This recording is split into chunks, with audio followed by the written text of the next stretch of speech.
We are live at the Intentional Churches Conference. We're live, right? We're live? Yes, we are live. Let's go. It's pretty awesome. Well, welcome everyone to the Intentional Churches podcast. My name is Erin Johnston. I'm the co-executive pastor at Canyon Ridge Christian Church in Las Vegas. I'm here with Doug Parks, who is CEO and co-founder of Intentional Churches based out of Las Vegas. Hello, Doug. Hey, Erin. Good to see you live, not on Zoom. Live and in person. We've also got Allie Bryant, who's the strategic alignment executive at Traders Point in Indianapolis, right? That is correct. Hello, Allie. Hi. Welcome. So glad you're here. We've got Bishop McCrae, who's the senior pastor and CEO of the Experience Christian Church right here in Orlando, Florida. Glad to be here. Welcome, welcome. And we've got Mike Hickerson, who's the lead pastor at Mission in Ventura, California, right? That's right, Ventura. So that's not churros, but okay. yeah. All right. Let's get that right. Well, here at the conference, we had people submit questions that church leaders are facing. And really, that's been the heartbeat of this entire season 3 of the podcast, which is, what are the questions that church leaders are facing? And one of the things I've kind of said at the beginning of every episode is, if you're a church leader for 5 minutes, you probably have more questions than answers. At least you probably should, right? And so we took some time yesterday to gather some questions from the people here at the IC conference to just say, what are the things that you were wondering about? What are the things that kind of keep you up at night? What are the things that you're exploring? And so I've got a list of those questions right here. We're going to try to just get through as many of those questions as we can and just try to have kind of a dynamic conversation around those. And so, you guys ready? Let's go. All right, let's go ahead and jump in. Several of the questions were really around this idea of building culture. How do we help develop culture? How do we bring people into the culture that we really desire? And so that's kind of where I want to start our conversation, if that's all right. I am curious, how do we help everybody on our team go the direction we hope people go? So let me read this specific question. We're just going to start with a zinger, all right? Is that all right? And then we'll move from there. This question that I'm sure one church leader asked, but many people have experienced, is how do we deal with people on the team who are anchoring us down from moving forward? So they've been on staff for some time. They are great, but they don't share some of the key culture, mission, vision with our church. They say they do, but their actions say otherwise. So there was like a subtle groan in the room when I said that. So if you couldn't hear that just in the recording, I just want to emphasize that that's what happened when I read this. And so, Mike, I'm going to throw to you to start this question. How do we deal with people on the team who aren't moving forward? And really the question behind that is how do we align people in the direction we want to go? Is firing an option? Not step 1, 2, or 3, no. That's joking aside. They can be great people and humans, but they may not be great teammates. And so to not be aligned, that would be hard for me to call them great as a teammate, and that they've been around and they're anchoring us down. I think, all joking aside, where I would start is that's why the mission has got to be so personal. The Great Commission has got to be personally lived out, not institutionally lived out. And so if that's not happening on a personal level, I would have some questions. That's where I would start. Yeah, that's great. I'll also jump in there as well. I think that it's not just where they are now. We have to look at where they were when we first identified them. And look at sometimes ministry as transformational. That where we start may not be where we end. And I think the church struggles with allowing people who were once great to find a new position. Yeah, because the church growth their church complexity is dynamic. It's always changing and growing. And so if we're not personally developing as staff to catch up with the complex, then we're going to find ourselves left behind, even if we just stay static. And we're the same type of skilled player, for lack of a better term, but the organization has gotten more complex. So, you dropped this all the way through, Allie. So I want to hear your title again, and so they can explain it to us. I love it. Yeah, well, to answer that question, my title is Strategic Alignment Executive, so basically focused on the execution or the work that we do and making sure it's aligned to our strategy in order to advance our mission. And so when you're looking at kind of how we function and how we operate, that's kind of the area that I live in a lot. I was going to reference something along that line. When they use the term anchor, I would use that same term, and I would just say, well, is there a way to clarify your staff values and anchor them to that? So if they're anchoring you down from moving forward, like staff values for us have always been incredibly important because we can hire and fire, to be a little crass, but like around those. And so clarity is kindness. I think we all love clarity. And so if you can align your staff to those, that has been really beneficial for us. I think I'm going to back up kind of as the trend we're seeing at intentional churches across the country, and that is this idea of misalignment is for real, and it's probably the greatest headwind to church leadership. Right. And nobody really talks about misalignment and what part it plays. So then if I enter into the exact question that's being asked, I really think about, can you get to the root of the problem? What is the actual problem you're trying to solve with the person? You know what I'm saying? Is it actually a character issue? Is the misalignment in character?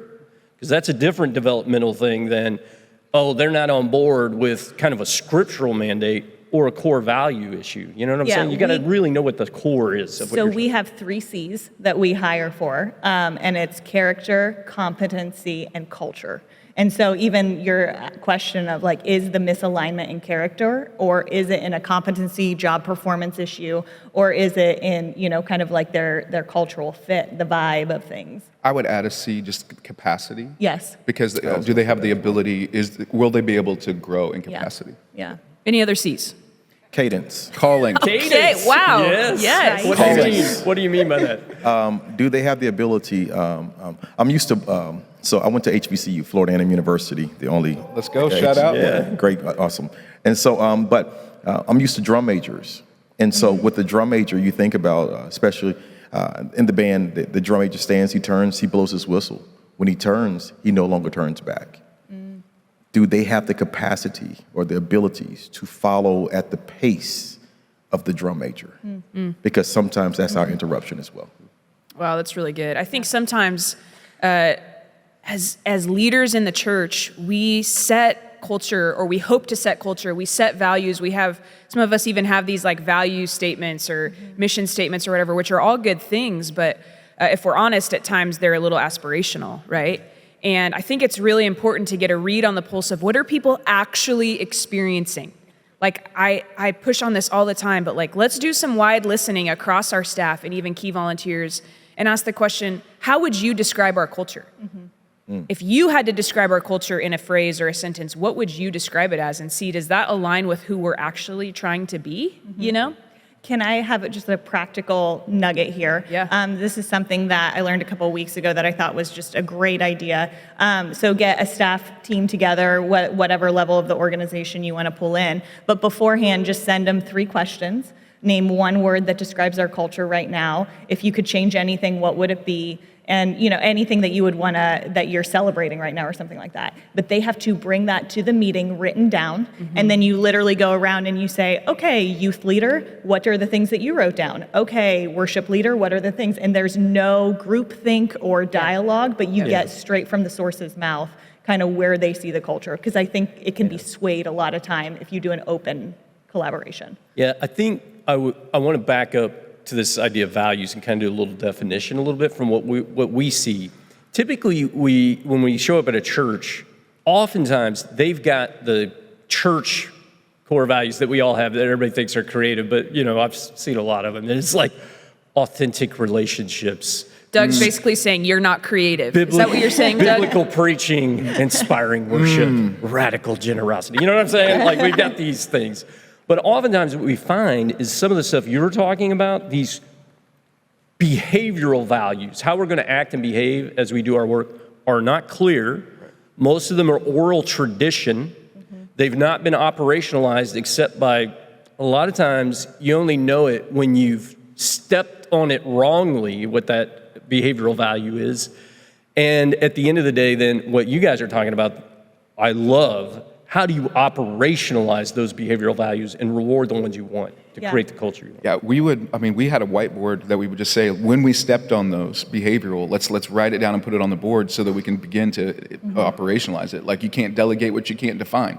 is one of ours. And so for us, like I'm intuitive leader, it's in my head, I'm gonna give you something to do, but then I'd get mad that you didn't do it the way I wanted you to do it. But I didn't define what I wanted you to do, so I can't really empower you if I'm not so we have to constantly, we're saying, man, if we're delegating something, we want to define the win. That's just one, like an example. And what you celebrate usually gets like duplicated. So we do a digital honor board where you get to honor other people, but it's all through the 7 behaviors, which fall out of our 3 staff values. And then at the end of the year, we do an all-staff awards. So if anybody's a fan of The Office, kind of like the Dundies, where we make it really, really fun. The Dundies. Yes, you guys Is it know at that Chili's? reference? Is it at Chili's?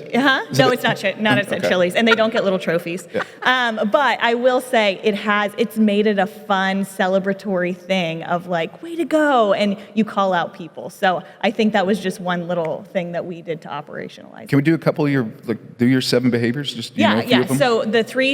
So the 3 staff values are humble, hungry, and healthy. And then under each one of those, there's a couple behaviors. So under humble, it would be things like be above the line. So basically, make sure you ask more questions before just jumping to conclusion, things like that. So Awesome. Make bold moves is another one. So making sure we're multiplying, things like that. One of the things I am loving about the shape this podcast is taking is we're trying to use some real practical examples. And so I would love to move to just like a story that one of you has, because the original question was about this person has apparently a leader or staff member in their organization who is just, they love them as a person, but they're just not on board. Have you ever had somebody that you just loved, but it was clear that they were just not on board or they were not, bought into the vision or mission, and that you and your team were able to help walk in the direction of the vision or mission?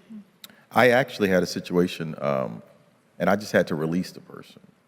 But I released them through giving them the permission to be released themselves. And I think just transparency in conversations sometimes would foster, because there are certain places and phases that you get into ministry that just the common strategies and systems just won't work. And we have to get real into relationships again to find out, like, where's your heart in this? What do you desire for this? And then be fine as a leader in identifying that maybe you didn't do the best. Some things aren't repairable, I believe, as it relates to work. Yeah. I think things can be repaired and restored as it relates to relationship. But let's just be honest on both sides of the table about how do we move forward so that both win.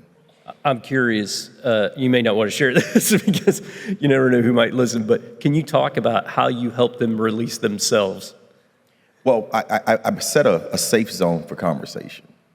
And the safe zone for conversation is no judgment from me, no judgment from you.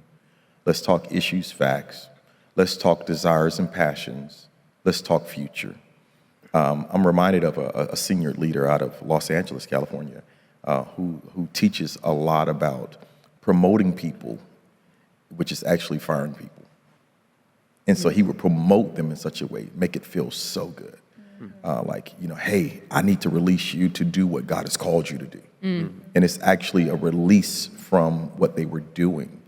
But that's also a mental attack sometimes against the person who they work with. So for the senior leader, it may be a mental attack against them.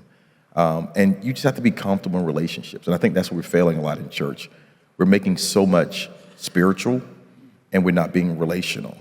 And if you're relational and give the right platform, I think people will really tell you what they want. Yeah, I think as leaders, we're like gifted. What I read biblically is we're gifted to build up the body. So if part of the body's not thriving and we aren't brave enough or courageous enough or helpful enough or servant leader enough to come alongside somebody on our team and go like, you're not thriving. Like, why would we not? Like, that feels like a abdicating leadership to me. So you got to lean in. And we have to, and with that in mind, we have to consider, because one of the leaders' thoughts always, and I know for me especially, is the loss of a member. We can't have genuine conversations unless we're open for that loss of membership. And I think that's what holds us back a lot. Yeah, fear. Yeah. Fear. Scarcity. Yeah. Scarcity mindset. I had this is a really good one for us as church leaders. A mentor of mine literally said, Christ follower said, fear is of the devil. and how much of our leadership are we having to wrestle with around issues like this of the fear of loss of relationship. Yeah, it's just, we got to be on alert in our own spiritual formation. How much is fear governing the... And I think we've got voices in our head. I mean, some of them need counseling, but voices in our head that are like, there's people that are crowds or people in our head that are causing us to make decisions that may not be the calling that God has for us, but we know that they're there, and so we make decisions out of fear. Yeah, that's so good. I think we're starting to get around this idea that, first of all, there's easy, like, technical solutions to a situation like this. And one of those is, do they keep working here or do they not, right? But I think the way, I'll use a word like the adaptive way forward, right, is, okay, what needs to happen in me as a leader? What interior work do I need to do? And then how do I need to help, like, the people that are surrounding me, the people I lead, however you want to think about that, into that work as well, and see what that reveals and keep it relational all the way along the way, is what I hear you all saying. Like, our spiritual formation is a key component to the culture that's created around us. Right? Yeah, at the sideways conversation, I don't think that any staff member should be surprised that they're not thriving. Like, it shouldn't be a surprise, then like they're all of a sudden taken back. Like, it should be a progressive conversation. So I talk a lot tougher than I actually lead. You know, so, Yeah. All bark, no bite. Ish. I want to kind of move us into another question that came up, actually a couple questions. And it's around this idea of outreach. I think lots of different churches have lots of different strategies and ideas around outreach and what that means. And so, Bishop McCrae, I actually want to look to you because I know you've done some outreach work. First of all, would you just help us define what do you mean by outreach? And then maybe help us, the actual question as written is, how do I develop an outreach strategy? But maybe before we get into the practical side, would you just walk us into what that means to you in your own experience? I think outreach is finding a need and meeting it, finding a hurt and healing it. So I said that again, finding a need and meeting it, finding a hurt and healing it. I think so often that when we set up our churches, we're not always walking into it mindful of what are the needs of our community. And also, I think that we walk into it sometimes thinking we already have the solution before we do the evaluation. I strongly suggest, when we started our church, my first move was to go to my city hall. I went and met with the mayor, met with the commissioners to find out what were their needs. They have needs for the city. They definitely have money in the city. And starting my church, I didn't have money, but I had people. And so I decided to collaborate and partner with the community to find out, Mayor, what are you saying that you need? And then I want to say that we're going to bring people alongside. And it gave our church an opportunity to become this model, which is bigger than a Sunday. And so that's our theme. We work to see what can we do community-wise for our community. And there is a difference between missions and evangelism. And I think that sometimes we feel that we're satisfying the need because we're evangelizing, but we have not met the need through missions first. So let's find out, what is this community needing? And let's not spiritualize that. Let's just make that this is the base. This community needs food. This community needs water. How do we help that when we don't even have funding? We partner with our communities, our civic leaders, to see how can we go further. So you've been going 15 years. I mean, tell the stats. It's so compelling. So we've been going 15 years now. We've serviced over 185,000 families. And we're strong on what can we do consistently with the community. We're constantly having new efforts. We're in about 6 different schools locally. Wow. And so we're really trying to figure out how to, and watch this, it's not all designed to get people in our church. I think that's where the church fails a lot. Yes. We do outreach to pack out a facility versus just doing outreach to impact a community. So if your church closed down, we should miss you for more than your worship. Yep. We should miss you for your efforts in the community. What did you do for this place while you're here? Yeah. Woo. Yeah. All right. I love that you're separating, because this gets really confused in churches, that outreach, the differentiation between relational evangelism and what you're talking about. And what you've done, in essence, you've deployed, met a felt need in the community, and you've teed up your people to be in relationships where you can act, in our language, activate and mobilize around relational evangelism, not to get them into a church service, but to introduce them to Jesus, like, some of this big idea we're trying to get around, like get in the mission field. Stop bringing your people to the building all the time. Get them out there and equipped and trained. So I love the way you're thinking about Specifically in the context of Orlando, where you live, and like 1,500 people a week moving here. Moving to the city, yeah. So Central Florida is growing like ever, just it's changing. And you have to constantly be engaged with those civic leaders.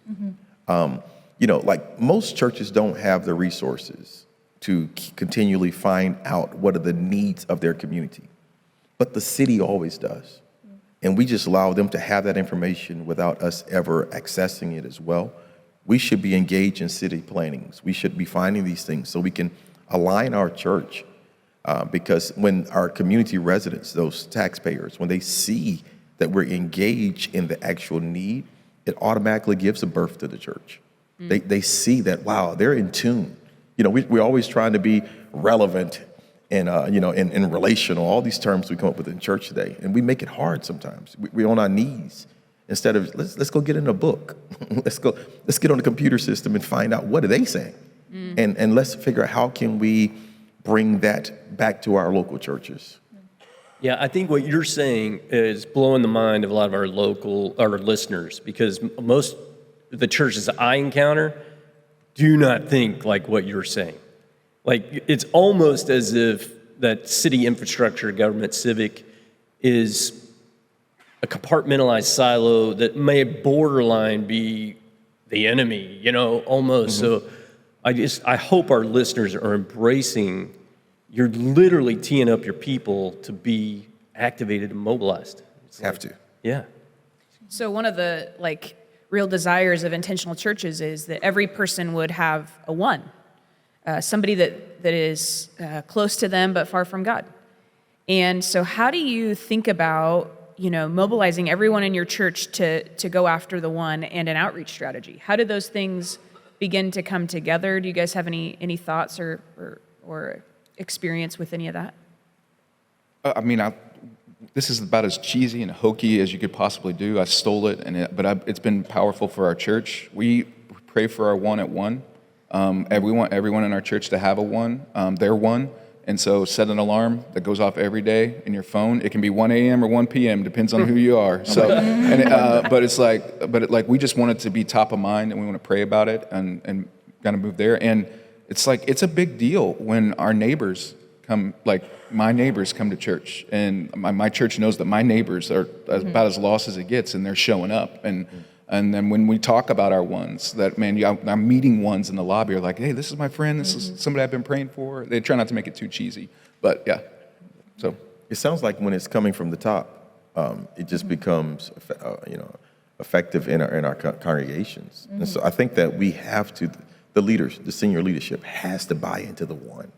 Yes. And as we buy into the one, it has to become the conversation. As you said, we have to celebrate the one. And I think that becomes that move for us.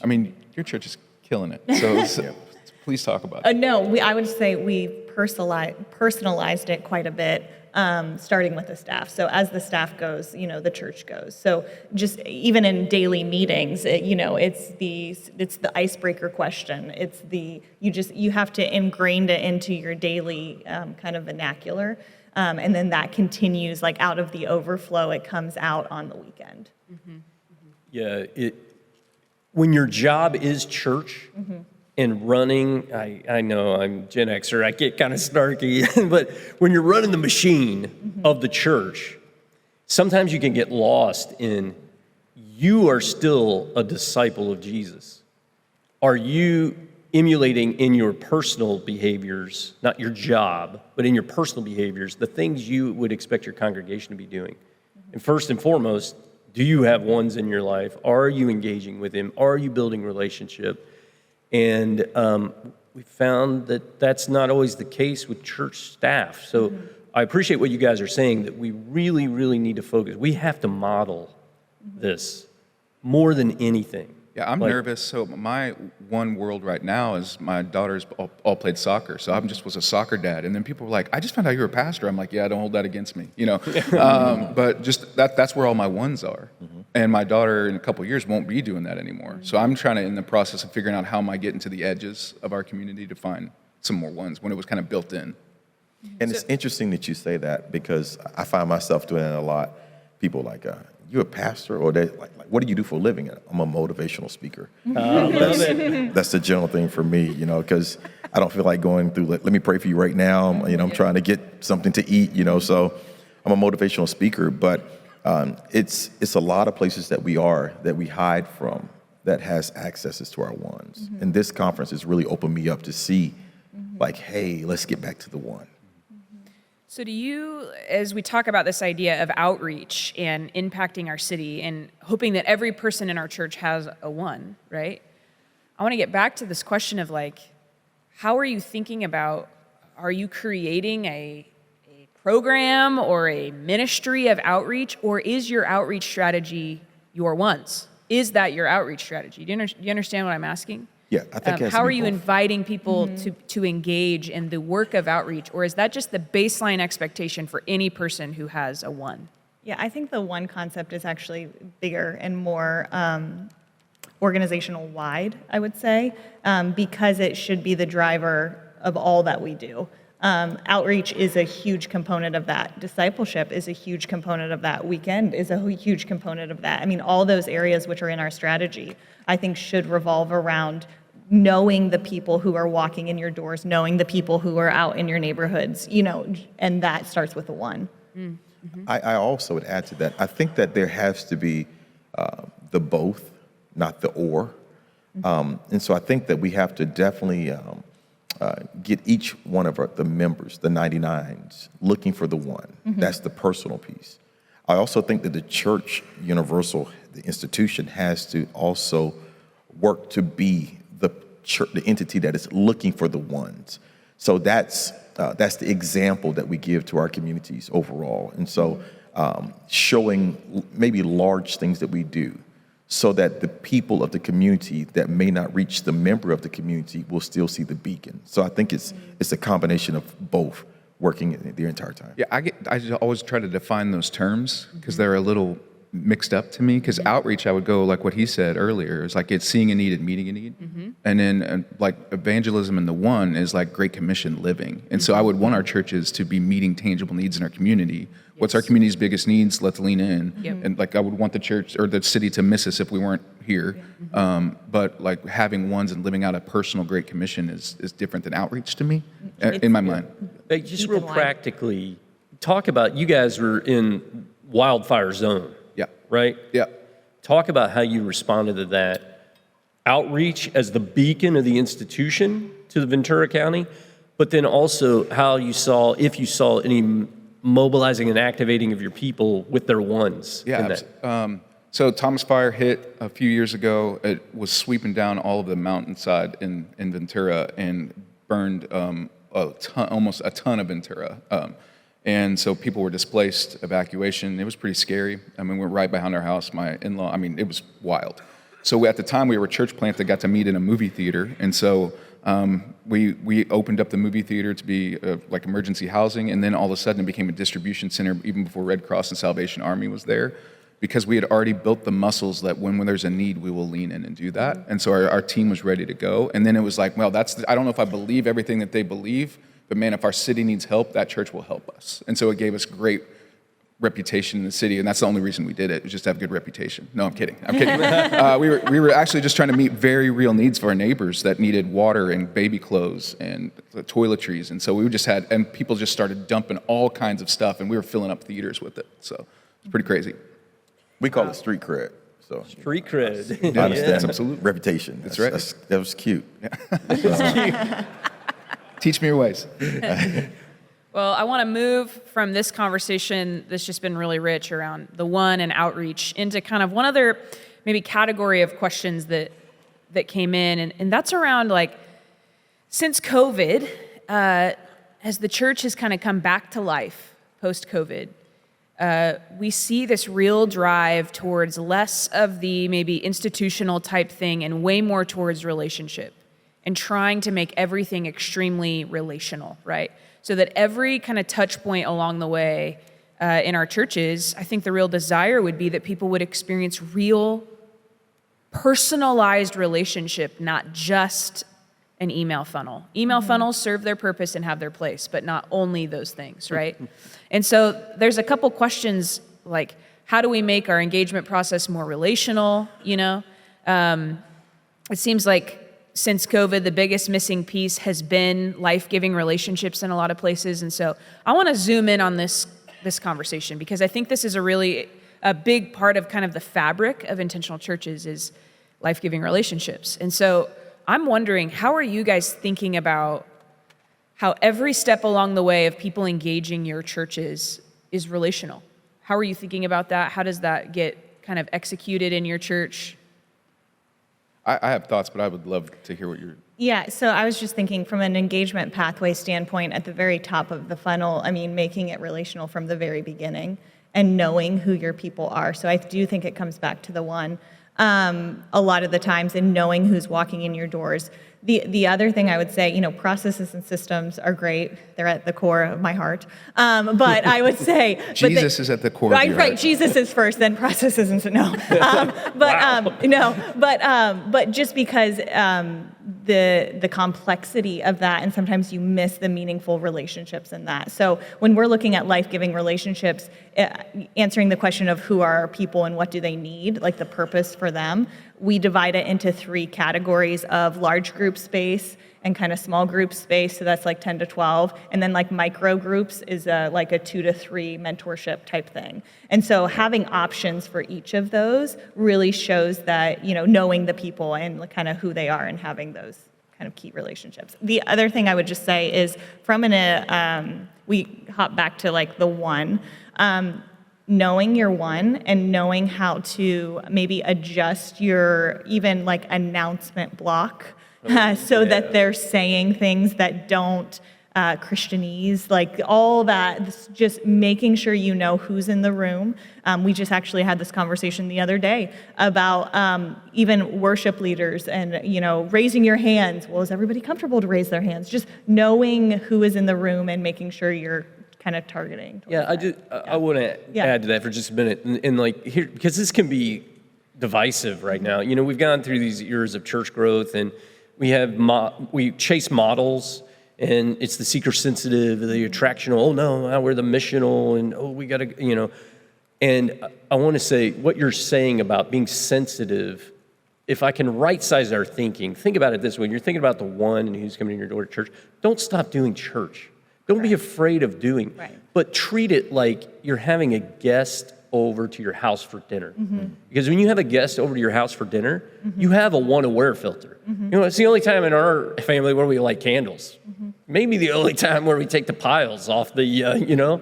And so we pray still at dinner, but we preface it. You know, hey, our family prays. I don't say, hey, you need to come to Jesus. I'm like, hey, our family prays. Could we pray for dinner? Anything for you? You know, that guest over for dinner. So I just want to make sure we have that frame. Yeah, for sure. Yeah. I want to just go back. I think the challenge for everybody to get curious about is the bigger we get, the more personal we should become. Like there's no excuse that we can't be more pastoral and more personal.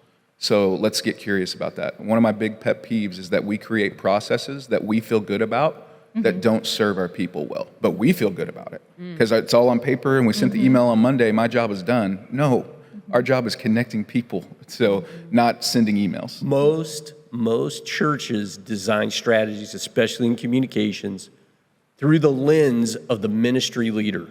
Yes. To serve the ministry leader. And we got to get away from that. Yes. I love ministry leaders, but the program you run is not in first place. Right. In first place are those ones. And we have to have ways that we're helping our 99 actually be a part of that solution, not binary either or thinking about 1 or 99, you know? That's powerful. And that's something that we've been facing at our church, is that we are doing a lot of our events or programs based upon the leader. We're not thinking about the person who's coming in the door. And we're definitely not thinking about the person who is not introduced to our model at all. And I think that as we're planning whatever we're working on, we have to put in a system to plan for the plan. Let's plan for the plan versus just trying to execute the plan. Well, I think there's a little bit of a mindset shift there. A lot of times people will say people over process, and I hate pitting those two things together because I feel Either like or. it's either or you build the process for the people. So like there's enough systematized work that is done, like you said, that is well planned, so it shows love and care for the people. I think there's a shift that's happening where it used to be institutional vision. We've talked about this quite a bit, where it's like, where the church, our church is so awesome, come join our church, and we're gonna plant 10 churches in 10 years, and we have this and there's nothing wrong with that, but there's this institutional vision. Right. But I think the shift is happening, where it's like people are they're a little skeptical about institutions, if not cynical, if not real critical of institutions, all of them. And so I think if the church can move from join us as the institution to how can we help you as the individual? It's somewhat like the Home Depot church is what I've been saying it. And Home Depot is like, you can do it and we can help you. That God has given you everything you need to live the life that he's called you to. He's given you his presence, his son, his word, his gifts, his spirit, the church. You have everything that you need to live the life that he's called you to, and we can help you as the church. Instead of join our vision, like how do we help you get there? So that becomes more personal. I want to come back to Erin's question originally, and just this is my opinion, my take. I think in COVID, we all had to rush to digital.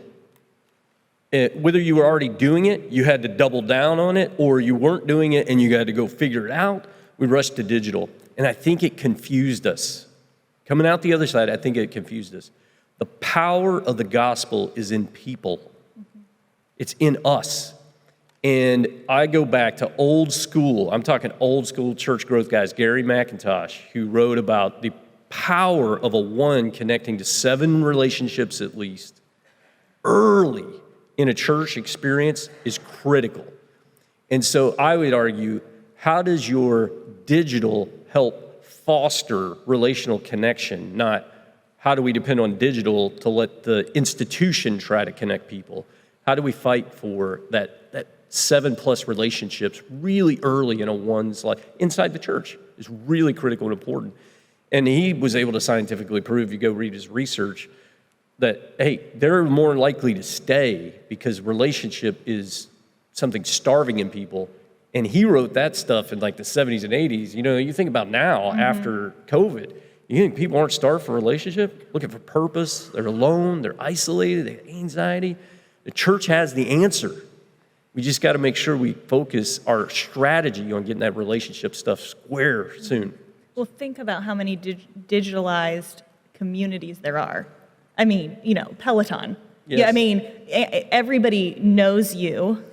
I But- am a part of the Peloton Me cult. too. Yes. Me too. What's Okay. your handle? What's your... Oh, boy, Yeah, here we go. Am I allowed to? No. But I would say, but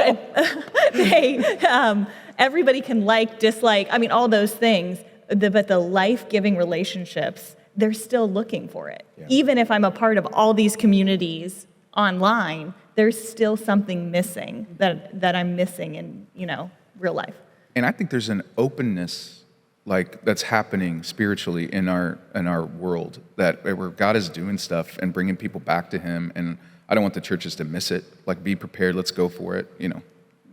That's so good. We've talked through a few different buckets of conversation today. You know, we started by talking about this idea of culture and really how do you sort of alignment, how do you bring people together and kind of pull in the same direction? And then we moved to this conversation around outreach. What does that actually mean? How do we think about that if we're trying to be people who are one aware, you know? And then finally, this conversation around relationship and the power of our churches getting back to the basics, like getting back to what Jesus actually embodied, which was relationship. And so as we close our time, I love thinking about this rather than like setting forth a statement, maybe a question. Like as you think about these 3 different categories that we've talked about today, what's a question that you could form, or that you're thinking about, or that you're wondering about, or that you would offer to other church leaders or to our listeners? Like, this is worth your reflection, or maybe it's just a question you yourself are reflecting on in any of these categories that you would just offer for us. And you don't have to answer it, just ask the question. Well, I've been asking these, is like, do we love people that are far from God? Theologically, we have to, right? Do we like them? I don't know if we always do, when they don't vote or think or talk or parent like us. But then the question I think I would been messing with me is, do they like us? Are they inviting us in? Because Jesus seemed to get invited into places with people that were nothing like him, and they liked him. And he had this winsome way, and I would love for the church to recapture that. Oh, that's great. I think I would ask, are we adding value, or are we just producing more volume? That's great. Yeah. Is the church adding value Yeah. or just volume? I was going to say, do we know, the metaphor of like the shepherd and the sheep, if we're all shepherding, do we know the sheep?